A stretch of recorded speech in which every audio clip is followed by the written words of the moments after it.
Ito yung nangyari sa ilaw ko na first time kong pinaayos sa electronics na technician. Kwento ko sa inyo ha.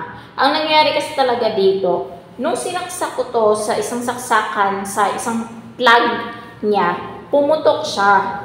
Sumama yung pinakaplangka ng shop na pinag-onkalan ko na shop na salon.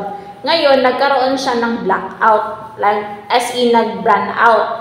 Ngayon, okay na, bumalik na siya sa dati, umilaw na.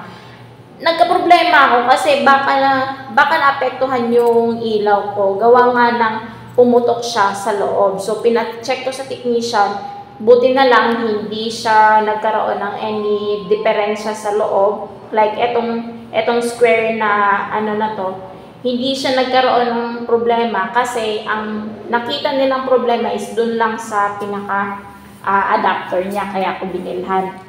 So, isa sa mga recommended ko kung bakit, eto na lang kamo yung pinaka the best na piliin yung ilaw kung sakaling mag-i-invest naman lang din kayo. Choose a better quality ng isang ilaw, lalo na maselan yung mga intricate na design or mga kapag nagtatato ka or whatsoever you want to do in your daily things and daily activities, diba? So, as you can see, nanonotice mo, detachable kasi yung pinaka-wirings neto sa yung pinaka-head niya. So, kung sakali mang may mangyaring hindi maganda, diba?